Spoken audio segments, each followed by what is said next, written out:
Welcome back to the Beyond the Buckets. I'm happy to have Pete Simos. I wouldn't say retired. I would say semi-retired basketball coach. Welcome to the show. Thank you. Thank you. Happy to be here. Good. Well, let's jump right into it. Give me a 3-minute quick backstory on you and your coaching journey.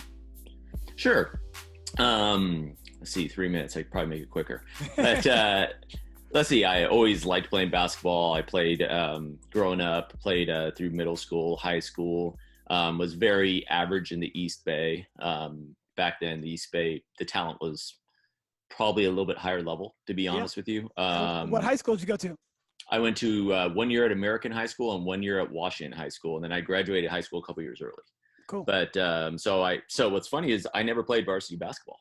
Oh, wow. I meuld have been like a 7th or 8th guy on a decent varsity basketball team. I never, ever was one of those guys. Well, I used to be able to do this. I used to be able to do that. I was very okay. Yeah. But I did play 1 through 5 on all my teams. So I always knew all the positions, stuff like that, kind of probably led into what I ended up doing with the coaching thing. For sure. Yeah, I started assisting at South City High when I was 20 with Drew Petiti at the time. Mm-hmm. And then I moved on and he taught me a lot just about being a good human more than anything. Yep. Then I moved on to Skyline College with Tony Perfetto, and I assisted over there, and I learned a ton. We had some really good players, really good teams, guys that went to various four-year schools, and it was high-level junior college at the time. Mm-hmm. In the early 2000s. After that, I got my first head job at Sequoia High School. I was there for 3 years.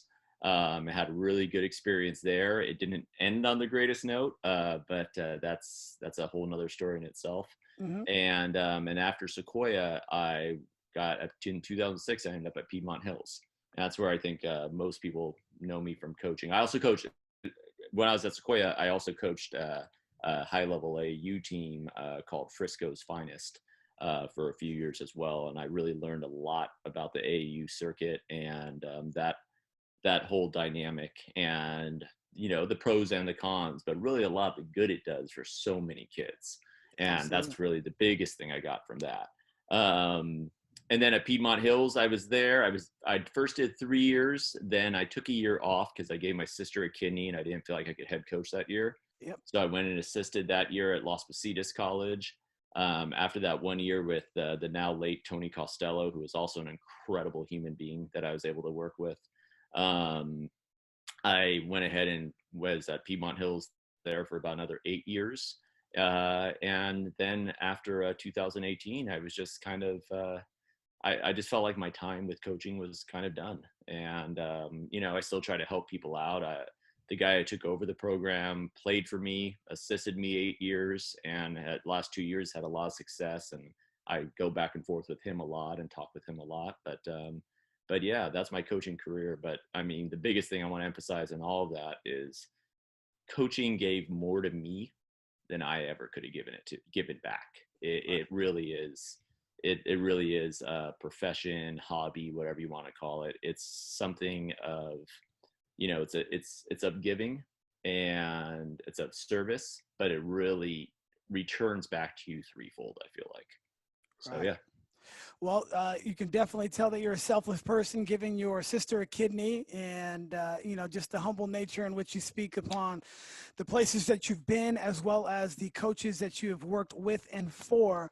And, just giving your props to your former assistant, who's now the head coach at your former high school. I just think that's great. I came across you probably in 2010 when I was at Lee High School. I was assistant varsity and head JV coach at that time. And I just remember this crazy guy walking and prowling the sidelines. And I'm usually pretty animated myself, but you definitely trumped me. And I was just wondering, where did this guy come from? And then I would see him at a preseason game that we'd have in Santa Cruz. And then I'd see him at another place, 3 or 4 times. And I'm like, man, this guy really prepares. And that's one of the things that I've always really admired from you as afar. or from afar is the level of preparation that you put into a game or just a season. And if you're not giving it 100%, you just don't do it. And I respect that so much from you. Tell me about your preparation as a coach, because I know you had 4 games on us every single time. You would plan out possible opponents from the playoffs that you would get at least 4 games on. And I've taken that strategy. I've never told you this before, but I want 4 games minimum on every opponent that we play, especially in league, maybe outside of league 1 or 2, or just get some good notes. But tell me about your preparation as the head coach. Yeah, that's something actually I learned at Skyline College, and then I probably even took it to a different level. It became a little bit of an obsession, to be honest with you, and might even be a contributing factor why I don't coach anymore. But I couldn't really find a better way of doing it, and it's incredibly it takes a lot of time. Right. It's cumbersome. It's funny, people would be watching warm-ups and try to tell me, oh, hey, that guy doesn't miss in warm-ups or something like that. And I always be like, oh, thanks very much. And I'm thinking, yeah, I've seen him play 6 times.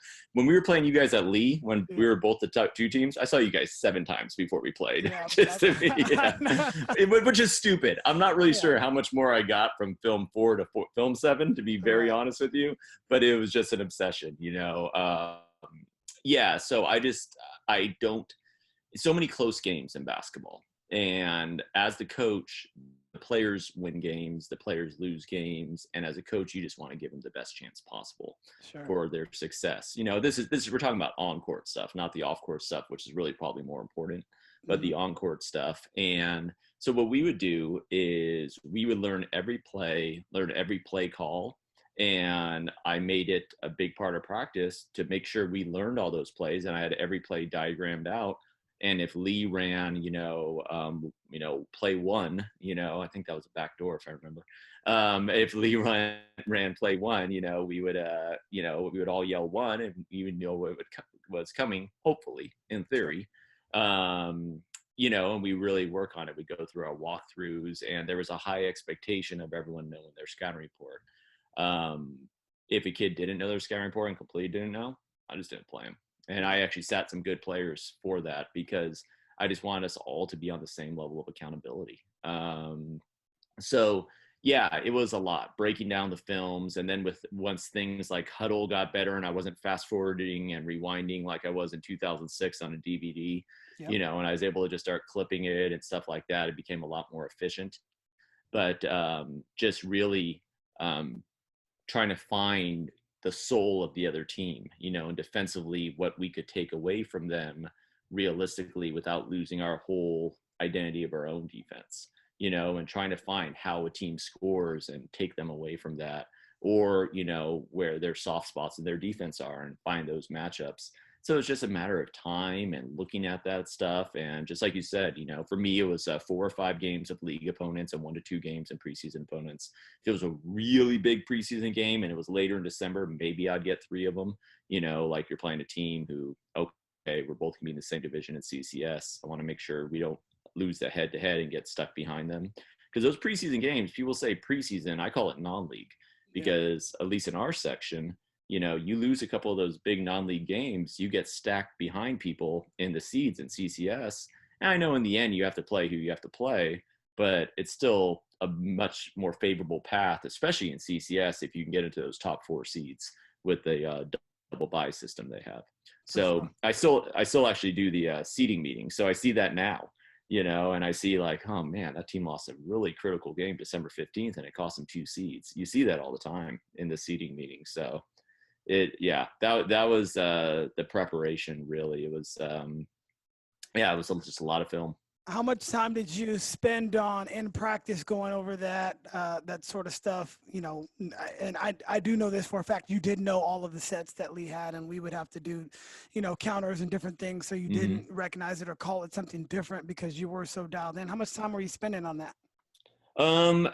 So if we went practice like 2:15 on the court and 30 minutes on film, so I would say of that 2:15, we're probably spending, let's say we have 2 days to prep for you guys, we're probably spending 15 minutes each day. But you would think, well, that's not that much.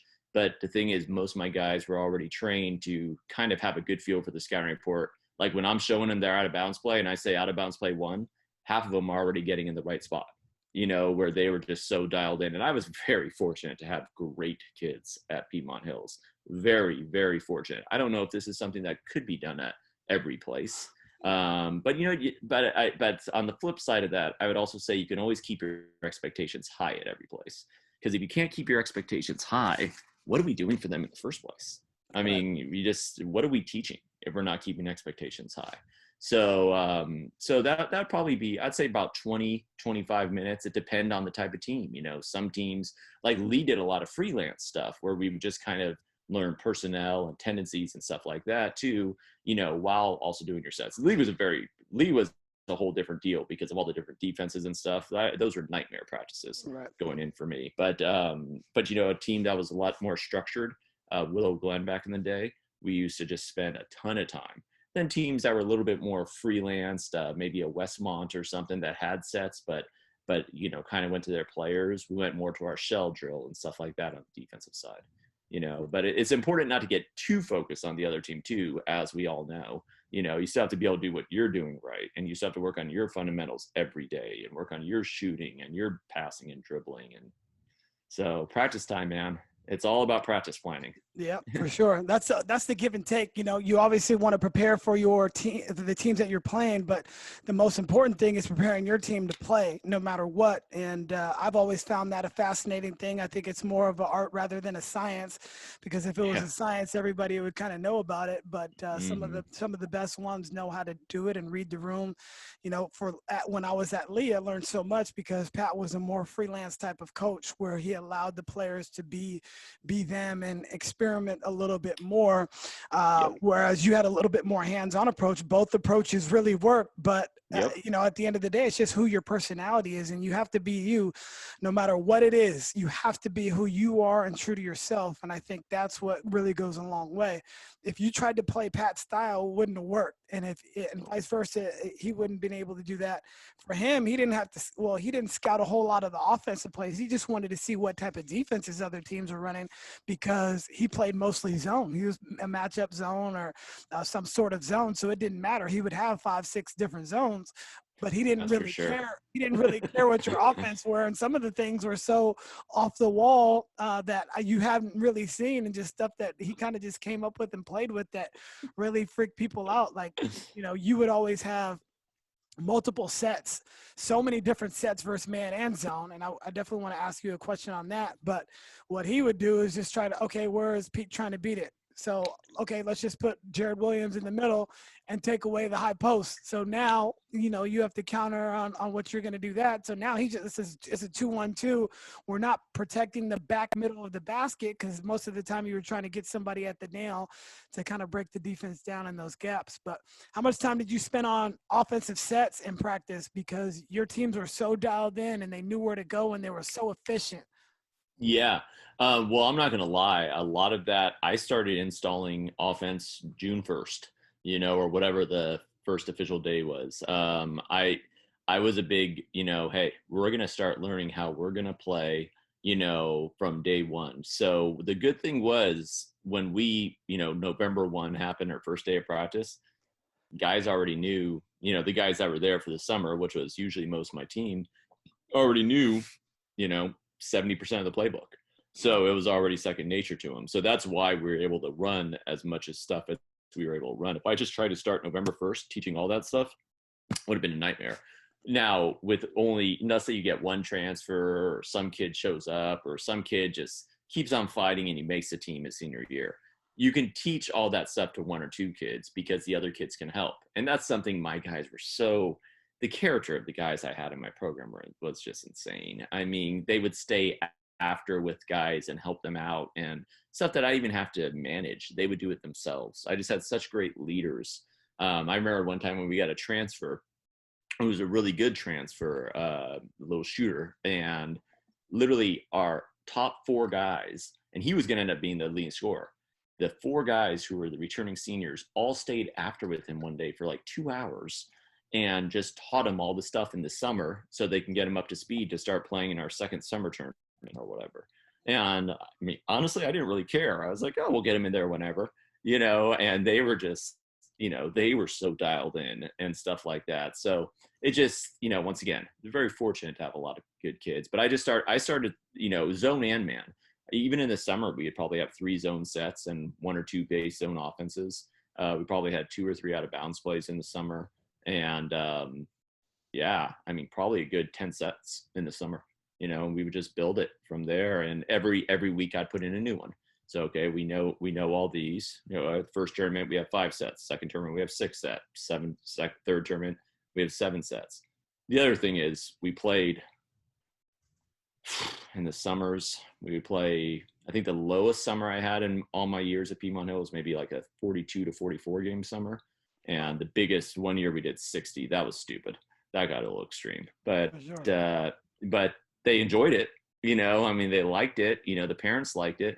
And if kids had to miss, if they're going on a family vacation, go.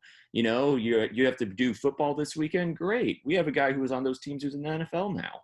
That was all good. All that stuff was great. But for a lot of kids, they didn't have anything better to do. It's where they wanted to be anyway. So it kind of worked out. Yeah.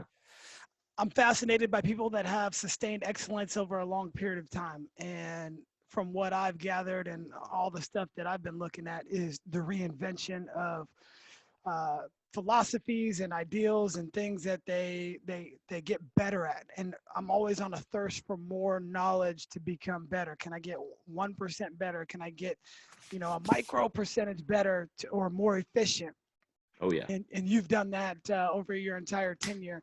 So for, anybody out there, whether that be a coach or a business person, what is it for you that gives you the best abilities to sustain excellence over a long period of time? Well, you just said it. I just want to echo what you just said, because at a certain point in coaching, you start learning a lot, like your knowledge base, like where you're at right now. Being in that league, coaching in that league, your knowledge base has probably grown so vastly over the last 10 years because you keep on working. But the key thing is to never, I think it's that John Wooden quote, once you're through learning, you're through. And I really like that one because I would just still, I'm over here, we're winning league title after league title or whatever. And I would still be grinding away at a clinic. And at a clinic, I'm not just there to BS with other coaches. I like socializing and stuff. That's cool. But when the speaker's on, I'm dialed in and I'm trying to get something from this. Every year I would spend, I think I'm the reason why Championship Productions has lasted so long, because I spent so much money on all those videos. I actually sold them all, by the way. And let me just tell you, I didn't get a great return on my investment. That is not, put your money in the stock market, not in basketball videos. Right. But, and I would do stuff like I would, learn about the high post offense or the ball screen offense, something I had no intention of running. And then all of a sudden I would really fixate on learning all the aspects of that offense, just because I want to understand what, if I run into it, what they're doing, what they're trying to do, what their goal is. So learning, I would just learn all these different things. And then eventually all of a sudden you're like, oh, I can use that. I learned Princeton just out of curiosity. And 2 years later, I had a guy that was, we had a good shooting team and a good team that moved well without the ball with zero interior presence. And we ended up running a bunch of Princeton that year. I had no intention of running Princeton. So I think just what you just said, always grinding, always trying to get better. And then also trying to get better at the psychosocial aspect of coaching, because like you said, I was very animated, and really that guy on the sideline is nothing like I am personally. And I'm sure you can imagine that. And I'm sure you're the same way at times. Yeah. There would be times I'd watch myself on sideline like, what the hell are you doing, dude? Yeah. What's going on? Why are you freaking out like that? But really off the court, my players, the guys under my supervision, knew how much I cared about them, which I really did.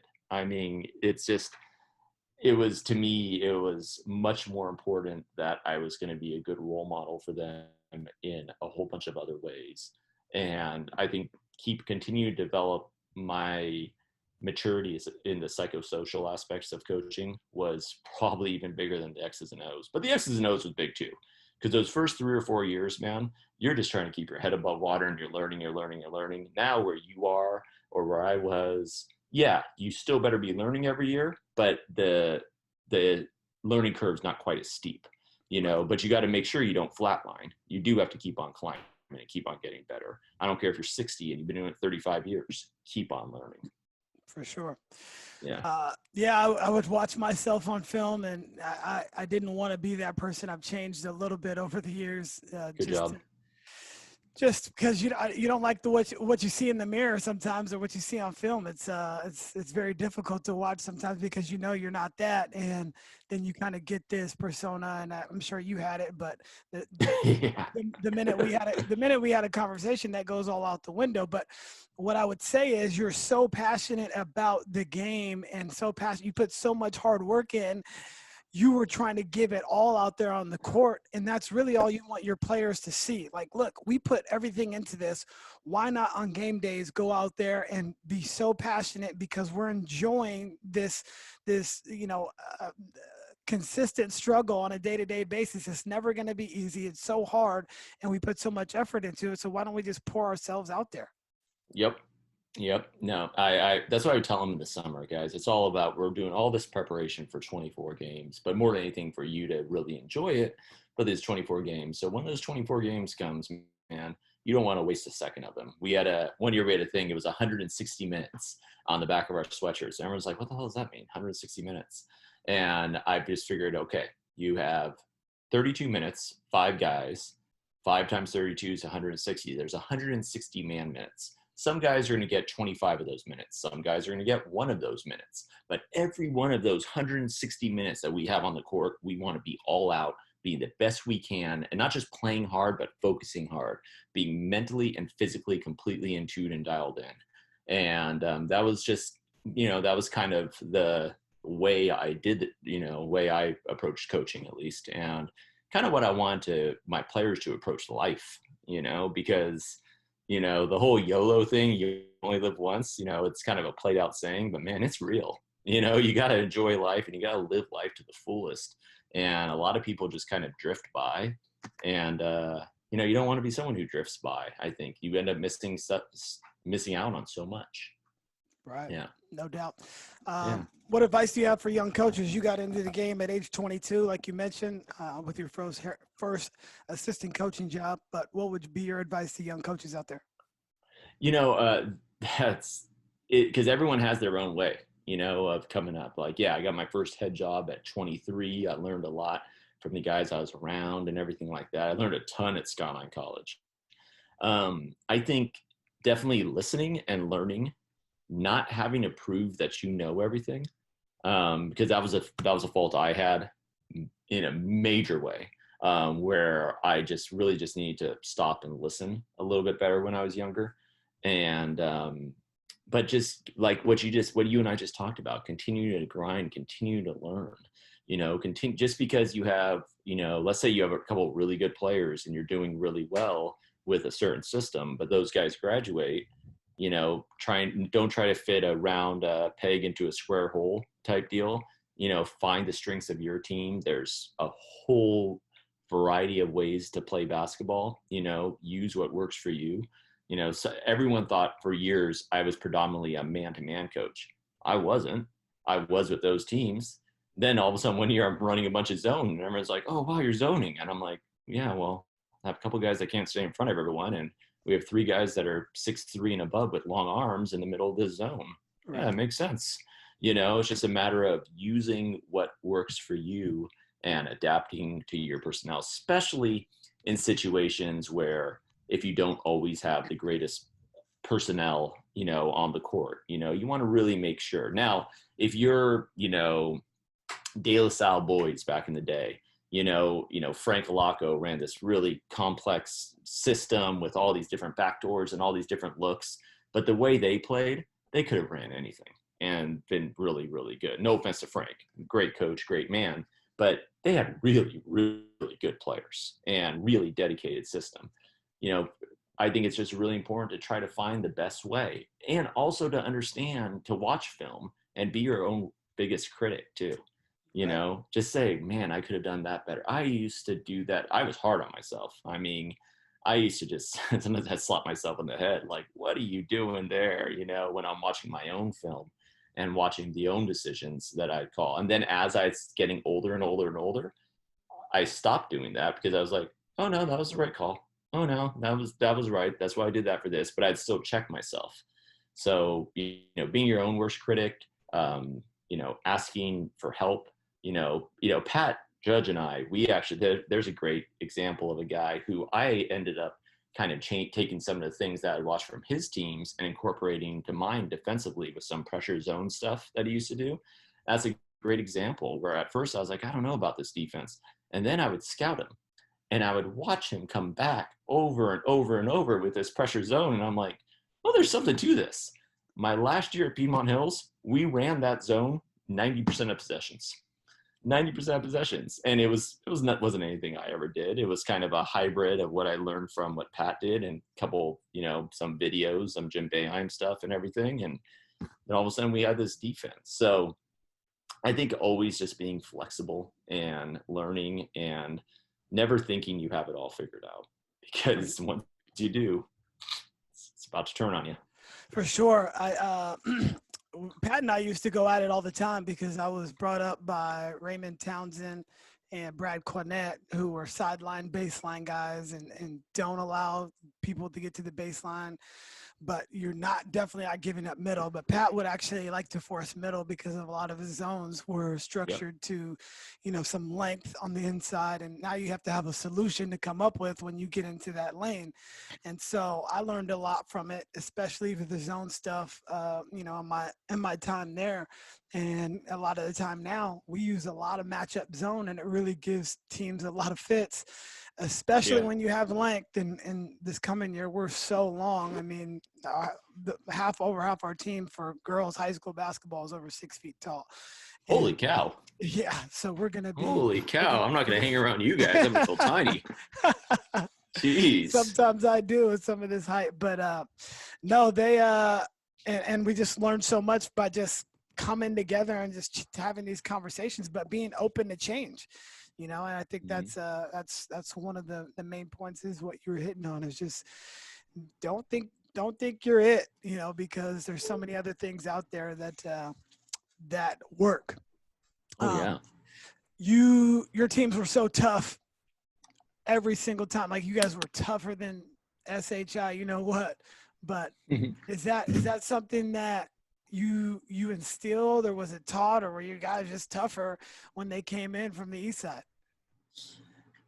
Yeah, it has nothing to do with the east side. I mean, if anything, especially where Piedmont Hills is, because that's kind of I feel like I'm from the East Bay. So when I come here, people are like, oh, east side. And I'm like, you're just a neighborhood, and it's just, it's all relative, right? Yep. All that type of stuff's relative. But a lot of people would say that to me. So it's funny that you say that, because that's why I'm bringing it up. Yeah, oh, they're East Side kids. And I'm like, well, there's also some lousy teams that are on the East Side too, and they're like next door to a lot of our kids.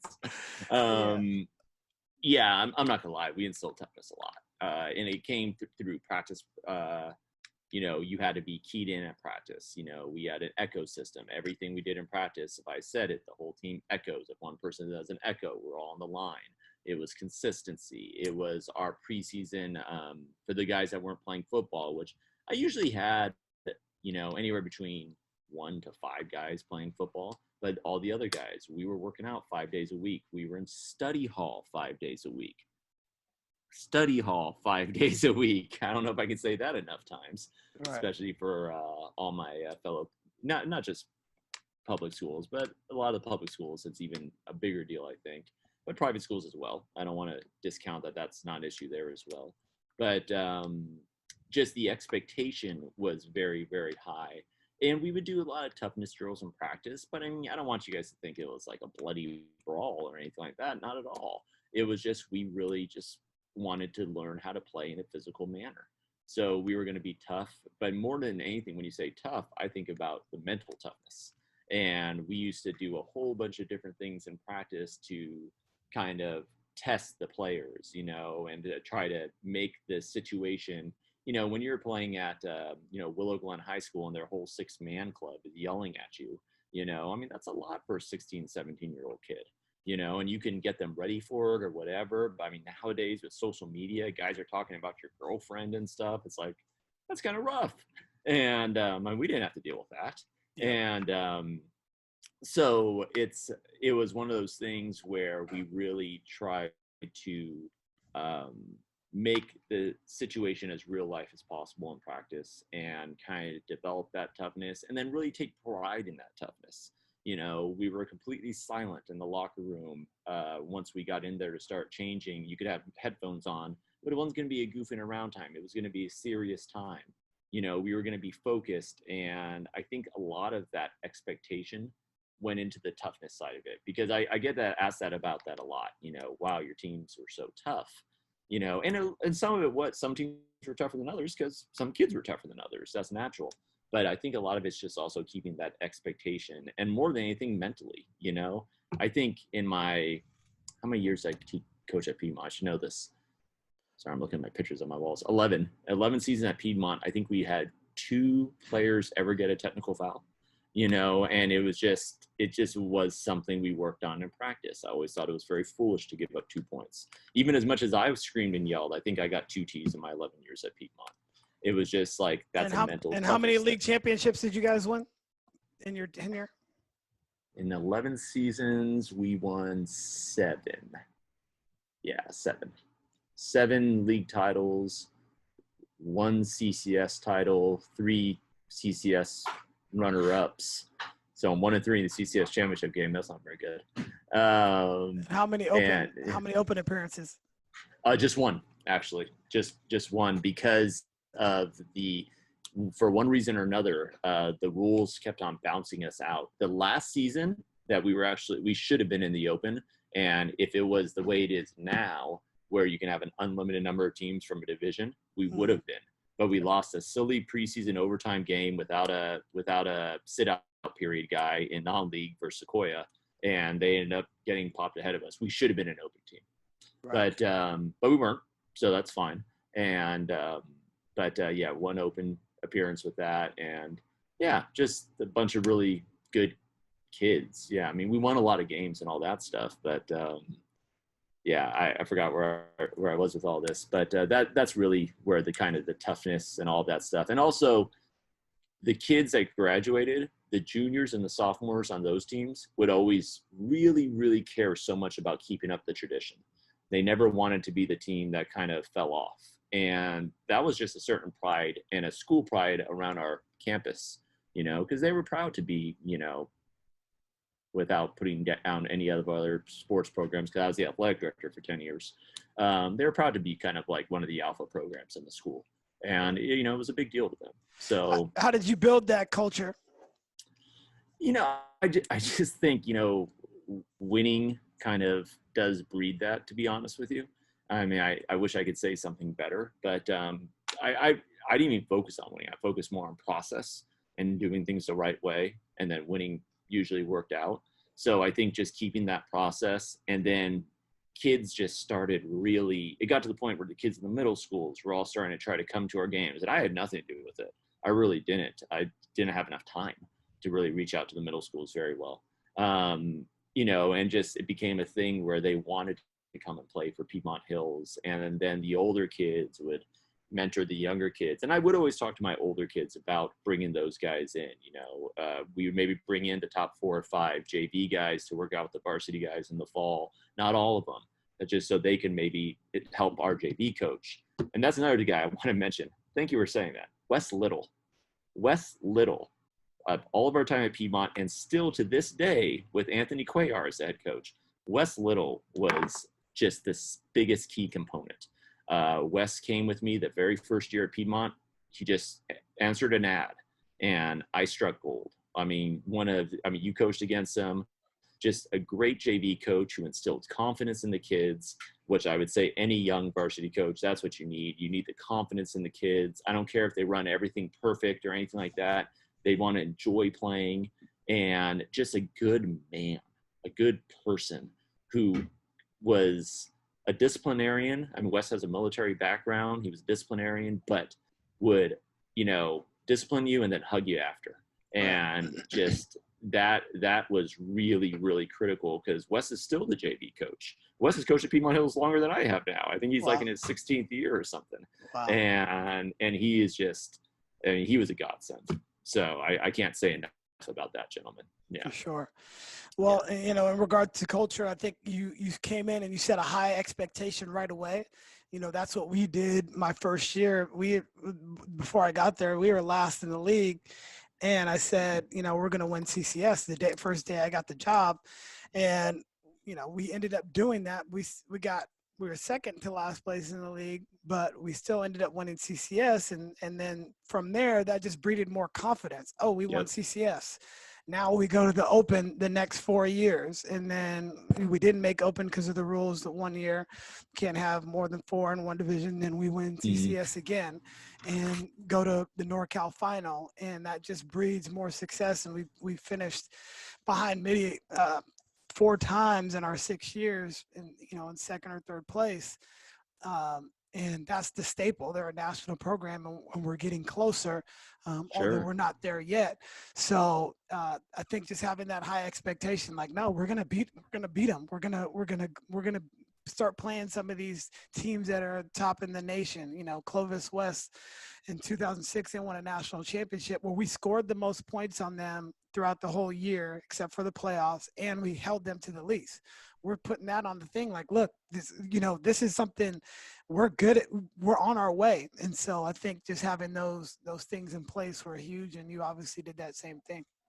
Yeah, all of a sudden wearing that Valley Christian basketball sweatshirt becomes a big deal, and it's a thing of pride amongst your girls, and I just think that's something you can't even, it's something that kind of moves without you as a coach having to move it.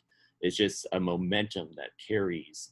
And I got to tell you, I don't know if I ever will coach again, because just getting that ball rolling, I think the hardest thing is just getting that momentum ball rolling. So hard. And then once you get it, you keep on rolling with it, man, because you don't want to ever lose it. Because starting to push that rock again can be very difficult. It is heavy. It is heavy, man. It is heavy. Yeah. What's your thoughts on practices? Because I have a lot of different coaches on here, and I like to talk strategies and stuff like that. There's this big push for the games approach right now, where you're playing a lot of small sided games, 2-on-2, 3-on-3, and more 5-on-5, compared to more block practice. What I was brought up on, where you've got shell drill for 25 minutes and going over every single coverage for a ball screen and stuff like that. What is your thoughts on practice? And now that you look back on it, having a few years removed, would you be doing anything different? Yeah, that's a really good question. I think every coach will tell you, I would get more shooting in, stuff like that. But because I went to so many clinics, and every year they would say, you need to get more shooting in, you need to have shot makers and stuff like that. We did a ton of that. But what's funny is, and this might be wrong, I don't know about the kinesthetic aspect of this, but I changed it up every day. Our guys did not know what we were going to start with every day. They did not know what we were going to end with every day. Just because the routine, I didn't want them to ever sleepwalk through practice. I always wanted to try to keep them on their toes. So, some days we would do more breakdown stuff, 1-on-1, 2-on-2 stuff, skill development, post-up games, go into the basket games, fundamentals, jump stop, through moves, all that different stuff that we all do. And then other days, we're just going to, get warm and get right into a shell drill. And I expect them to be loud and crazy and a psychopathic shell drill right away. And if they can't turn it on right away, we're going to get on the line. We're going to warm up that way. And then we're going to turn it on right away, because sometimes that's what you have to be able to do in a game, So the one thing I was pretty consistent with was about 3 times a week, end of game situations. There's so many games go down to those last few seconds. And no matter what, there's going to be nerves with kids in that. So at least if they've done it a million times and they know the situation, it's less likely. It's less likely that when you're up by 3, if you know exactly what you're going to do, you're going to stay in man, switch every screen, and not allow a 3, they're less likely to allow that 3-point shot. If you should have told the Nuggets that the other night with Plumlee. I don't know how that happens at that level, Chris. That is such a great call. I don't know how that happens at that level. If you're up by 2, you don't give an open 3. especially from a guy who's pretty good, I mean, it's just like, how does whatever, So you my thing know? with that is, and we'll try to end this tangent, but Yeah. that was the first time that entire lineup, those 5 guys were on the floor at once throughout the Really? whole entire season. That was the first time. And, Wow. as good as those guys are, and Mike Malone has done a terrific job. His staff has Sure. done a terrific job. And I'm not trying to malign anybody. I know what this coaching game is like. Totally. He probably knows his team better than I do. I just Yeah, I don't would hope know so. if I would put a cold Plumlee in that didn't play in the second half in that scenario. It just setting him up for failure. Now, if Anthony Davis hits a shot, it's a great thing because they still got to contest, but still, he shouldn't get open like that. Yep. Yep. No, I mean, I have feelings on that shot Toronto made against Boston, where they lost him in that little zone and he gets a wide open 3. And I'm just like, how does that happen? Right. And you're like, well, how do you not have falls on the ball? I go, and in my opinion, I'm like, how do you not have falls underneath the basket and everyone else playing 4-on-4 and you just make sure you don't allow a lob that way? So it's just like, everyone has different opinions and thoughts on it and everything. But that was the thing. Like, we knew, okay, up by 2, they have the ball sideline out of bounds, less than 4 seconds. We knew exactly what we were going to do. Right. And I think working on those special situations, I mean, I'm pretty sure if you go through max preps and you look at how many 5 or less point games we won versus lost, a lot of that will come into play. For sure. But I don't know. So it's funny that you asked about that, like, because I was thinking about that before we were even going to do this. It's like, how many things now that I'm 2 years out of this, how many things would I have done differently? And as far as practice planning, I thought it was pretty good. I kept every single practice I ever wrote as a head coach. Me too. Yeah. Yep. And so what I would do is, let's say, in 2009, we were 27-2 and we were playing unbelievable defense. And I say this, 2009, when I looked through max preps, we were one of the lowest in points allowed per game. We allowed like 39 a game, Yep. In boys basketball. So I'm looking at it and I'm like, okay, but defensively, we're not as good. So I'm going to 2009, like, what were the drills we were doing and stuff like that? What was my focus? And I'd see like, I'd focus a little bit more on these cutoff drills and stuff like that. So I always would kind of reference that stuff and make sure we're still hitting all the benchmarks. That was another thing I would do is I would write out what I called the basketball Bible. Yeah. I don't know. But I was all the things I wanted to make sure our team could do every year and then make sure I was addressing all those things. Then I would write the season plan. Okay. My here's one. Early in the season, how many times do you hear a coach go, oh, they zoned and our zone offense, we weren't ready yet for zone? Well, I don't know. Get your team ready for zone then. Practice zone more in November. So I mean, stuff like that. Make sure that our zone offense would be ready, in December, where you're not going to just zone us and we're going to be just throwing the ball around and hoping we make threes. We would actually have a plan and stuff like that. So making sure that we would hit those benchmarks in practice, I think, was really a key thing. And I was actually happy with our overall practice planning.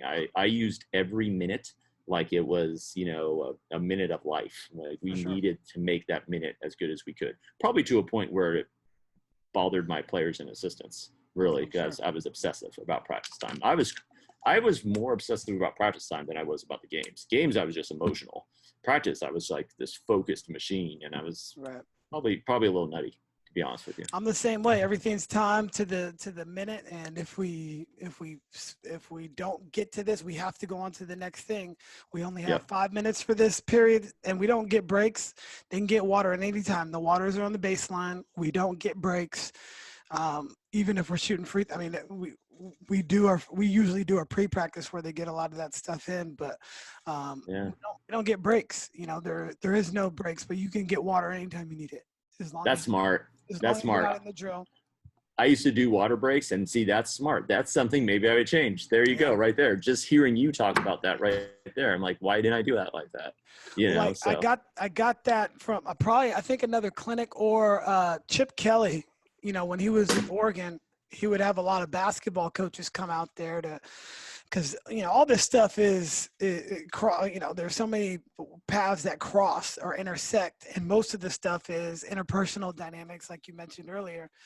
that, how you get more efficient. Well, he would have the ones and the twos run a play on this side, and then immediately after the ones and twos, so the offense ones versus defense twos, and then the defense twos versus offense ones, they would run a play, and they would go back and forth instead of having the other guy sit on the sideline. And he didn't get breaks either. So they can get a break in between. So their 30 seconds between that next play was their water break, right? So now it's just boom, boom, boom. And then one of the coaches came up with chip drills, and I took that. It's like a 4-minute segment. If we're focusing on defense, we do closeouts for 1 minute straight. Okay. Then we're going to do, angle the traps for 1 minute straight. And then we're going to do long steps, defensive slides, and then we're going to do a box out for 1 minute straight. So we're doing these 4 things quick. Boom, boom, boom, boom, boom. 4 minutes on the clock. Once the horn sounds, boom, we're on to the next one. And they know it. So when we say chip drills, we got defense, or we got chip drills offense. Okay, we're going to go 4 different finishes. We're going to go regular layup, Nash layup with the one hand, don't bring the other foot, boost step, and then a shot fake into a power dribble layup. So we would get those in, and it's 4 minutes, and they're getting a lot of reps, but a short period of time, and then we can move on. So we're maximizing the time that we have. Geez, I would assist you, Chris. That's impressive. No, yeah. And that's the other thing, having good staff, right? Having people you can split the court with and stuff like that. And, if you're, let's say you have your offense ones, let's go back to that Chip Kelly reference, your offense ones versus your defense twos, and your left guard went the wrong way. Someone's got to coach him up, whether it's you or your assistant. And your assistant, they got to know that they went the wrong way and explain to him how to do it while you're turning over here, or someone else is turned over there and watching that group. So having that, I had some key guys, Rick Santo and Anthony Cuellar, especially Alonzo Martinez, all these different guys that were assistants that really spent the time to understand our system, have that relationship with the kids, and being able to really coach them up, and the kids being respectful to them like it was coming just from me too. Sure. And I think that was a big piece of that too, when you're moving in practice like that, because if you're just one guy in practice, which happens sometimes because, we're all adults with different lives going different ways. Right. But there's no way your practice is going to be as efficient. There's just no way. Yeah. So having those guys keyed in for stuff like that, I think is key too. But yeah, that's really smart. I like that idea. So you could do a clinic. No. I'll attend. So tell me a little bit, private versus public. I'm obviously at a private school. You've had a lot of success at a public school. And I grew up as a public school guy. So, when you get into this area in the WCL, it's just different. And now you see, now you got so many more resources. A lot of the kids want to go there, and it's just so competitive, where I would say it's very similar to, you guys have, 6 guys that are really good, but, those WCL schools have 12 guys that are really good. So when you start to sub and things get longer, it's much harder and more difficult for you to continue to compete. That's kind of where we've been at with MIDI, where, they have all 12 kids, and we might have 6 or 7 really good kids, but it's just not sustainable over a long period of time. And that's the gap that we're closing. But talk to me about the private versus public. It's obviously in the coaching ranks. If you're a public school guy, you think that all of us are cheating and all of this. This is from my friends anyway. I don't know about your friends. Sure. But talk about that a little bit. Sure. Oh, wow. That's a big topic. We should spend all on that. Well, then because it's not even just private versus public, Chris. It's private versus public, because Piedmont Hills and James Lick, even though they're 3 miles away, are dealing with a whole different deck of cards, with a whole different deck of means and resources too. Sure. So every public school, there's just such a vast difference, with the public schools. And I guess there are for a private as well, Valley Christian versus, a smaller, I don't really know how they are in girls basketball, but let's say a King's Academy, who's a perfectly good school and everything, but they're not going to have the depth maybe, of some of these other private schools. So it's not like every private school is a WCAL, school. Right. Yep. And every WCL school is not always a powerhouse either, Yep. you know, in every sport. So I think it's important to understand that. I mean, so let's just look at coaching stipends. How many coaching stipends do you have in your program, Chris? We have 7. Yeah. Public schools have 2. So, I mean, you know this. So Yep. it's just like, what are you going to get when you're paying 2 people $2,500 versus, you know, your head guy maybe 10, and then, you know, your lowest assistants are getting paid the same. You know, the freshman A coach at Valley Christian is getting paid the same I was at Piedmont Hills. Right. You know, so obviously you're going to have a lot more resources. Athletic directors. I was the athletic director of my school while I was coaching. I got 2 periods off for that. Athletic directors in private schools typically are full-time, and a lot of times there's a part-time assistant athletic director that's getting the same release time I was as a full athletic director. Correct. You know, facilities, you know, you have just different allocations of resources on how your facilities are taken care of at a private school versus a public school. And it depends district by district. You know, if you go out to the EVAL and the Valley, they take care of their facilities extremely well, Yep. you know, but it's a priority for them. You know, where is the priority? You know, quite honestly, in the CCS, I think public schools as a whole, athletics are not a very big priority. And it's kind of showing in attendance. That's the other thing, attendance, student interest. You know, I think it's better at the private schools. I know it's waning a little bit at the private schools too, but it's better at the private schools. I remember one time, I was playing, I think Leland was in second place that year. We were in first, and it was a Friday night home game. And Steve Seandale over there, who, you know, coached at Santa Clara, Coach Steve Nash, he looks at me, he goes, well, he used a couple expletives, but he was just like, how is this a Friday night game? And I look around, it's about 125 people there, tops, of the 2 best teams in the A-League of San Jose in a Friday night game. It's just the interest just wasn't there. Now, if you have a really good activities director, maybe it will be, but it's really just hit or miss, you know? I mean, and as a coach, you can do some things, you can put out posters, you can do some things to try to drive up that interest, but if it's not there, it's not there. So, and that plays an effect. That plays an effect on the kids. You know, if no one's out there for the kids are less excited to play. The kids are less excited to go through all the BS that you put them through as a coach. So I think when you start talking about public versus private and that type of stuff, it's just different. It's almost a different ballgame. You know, it's just different means, you know, and that has no disrespect for every coach I've gone against in the WCAL. I mean, Chuck Rapp, Tim Kennedy, you know, even your boy Mark DeLuga over there, who just makes me laugh so hard every time I talk to him.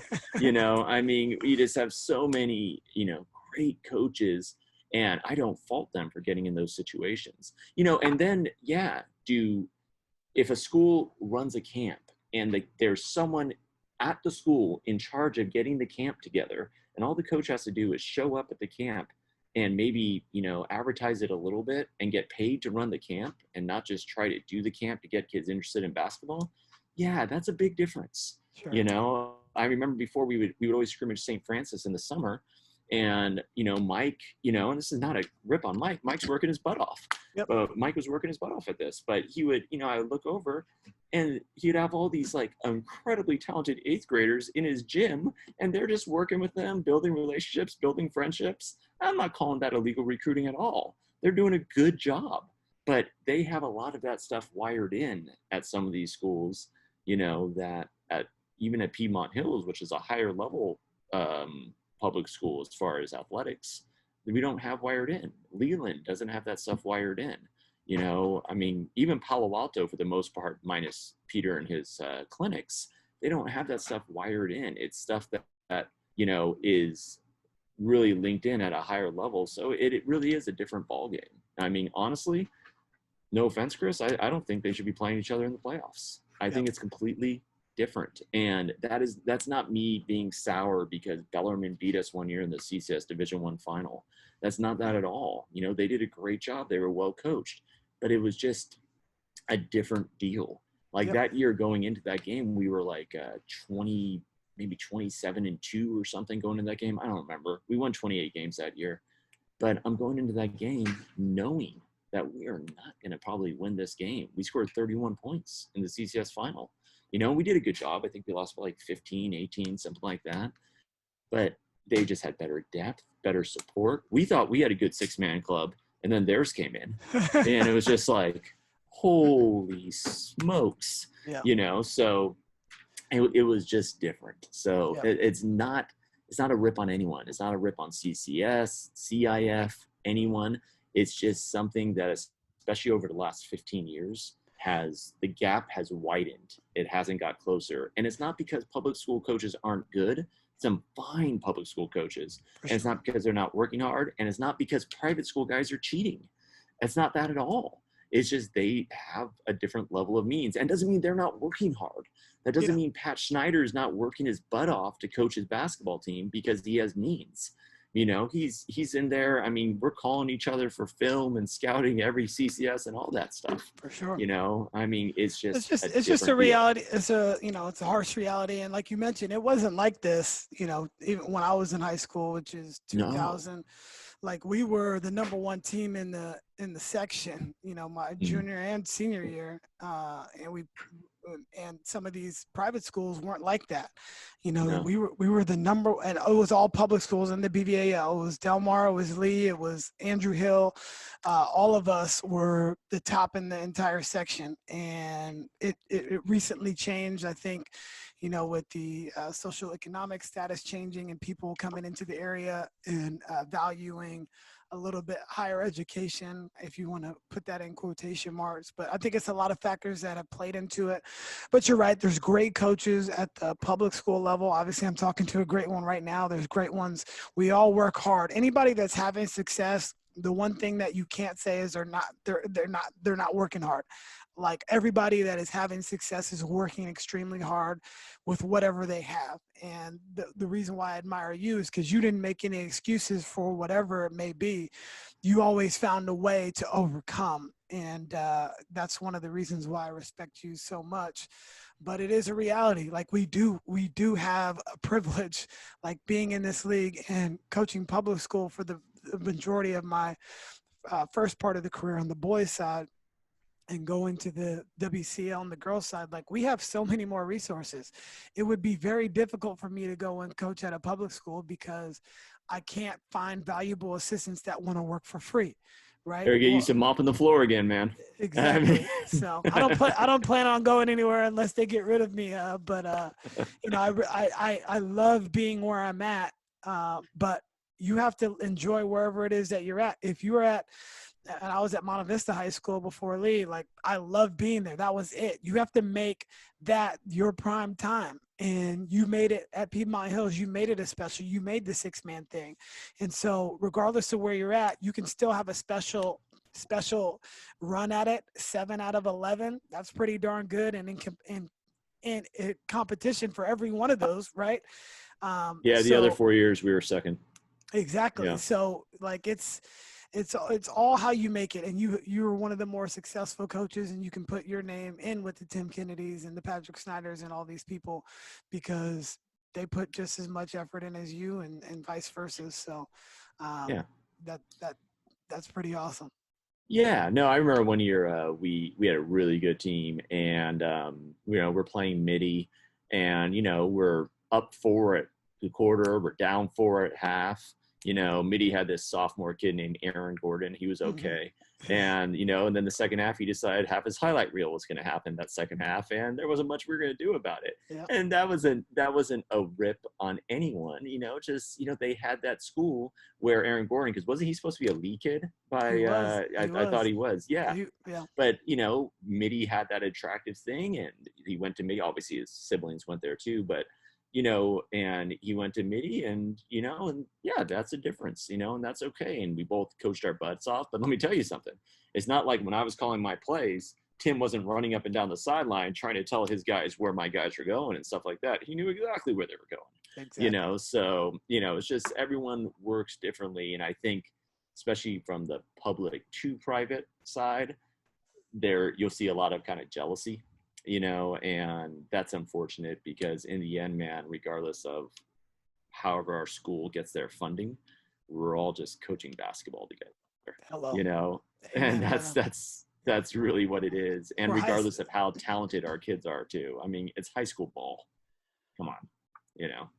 in the grand scheme of things, it isn't that serious. It's more about the person, and I'm 100% with you on that.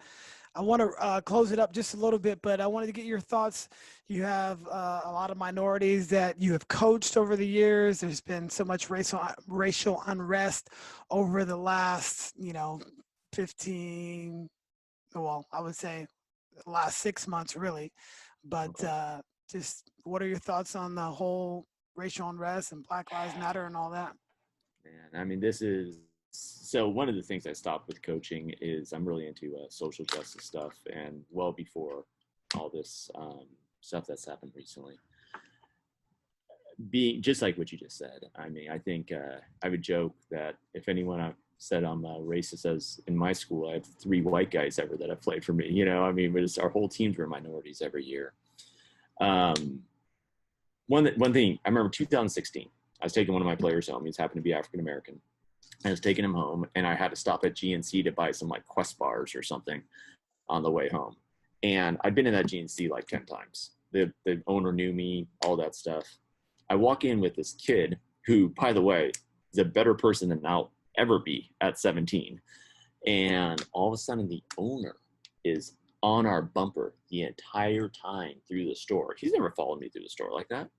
Just entire time through the store. We buy our stuff, we leave. Afterwards, I'm like, yo, man, could you believe that owner? He's like, what? He's like, he was following us around the whole time, man. You didn't know that? He looks at me and goes, Coach, that happens every time I go into a store. That shook me. That shook me. I'm just telling you, man, this guy who goes to church every Sunday, who I never heard him say a negative thing in 4 years of coaching him and being around him, that was just a reality in his life. And it was just, you talk about my privilege. I mean, because I don't feel like I have the privilege as maybe as some other people. My father was an immigrant. He came here from Greece. We grew up lower middle class and everything like that. But oh boy, do I have privilege, because when I was 17, I wasn't getting tailed around the store and looking at it like it's just commonplace, like I can't even get mad at it. It's just something that happens. Right. So for anyone to say that this stuff doesn't exist, and we're in California, we're in our own little bubble where it's way less. But for anyone to say this stuff doesn't exist really isn't paying attention. And it's just so meaningful that we're starting to see this movement and in this historic way. And furthermore, our leaders, our people in Hollywood, our athletes, they're taking the lead and kind of not staying out of it. And so many people are just like, oh, just shut up and play. Well, that rubs me quite the wrong way, Chris, Yeah. because those people making that stand and showing people that there are some systemic problems in our country, and understanding that, especially for the African American community, but I really look at all minorities with this whole deal, but the African American community, the length of time that slavery was a thing, and the length of time till the civil rights movement, and then how little time we've even had since then to still try to get things there, we're not even close. And we need to keep on working, and we can't ignore it. We need to keep on grinding. We need to keep on making people aware. And so it's something that I'm very happy is happening, but it's also very painful, because you hear the counter arguments. You hear people say, oh, there's not really a problem. Oh, you're making it too big of a deal. Well, what about black on black violence? I mean, all those different things, or, my favorite statement from when you hear a Caucasian person say, well, I have a lot of black friends, but man, that second part of that statement is not something I'm trying to hear.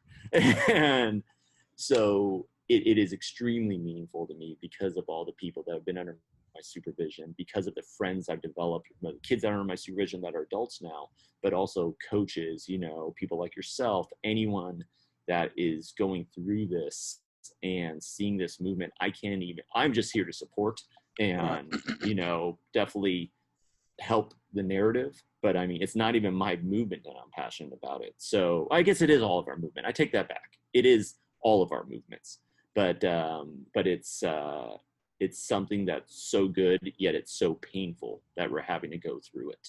and we're about to see it again, man, because the Breonna Taylor stuff's about to break out, and there's not going to be any convictions, I think, and it's about to happen again, and maybe it needs to happen, and how it happens, honestly, I don't really think I have the right to even say how it happens, how people should feel, how people should react.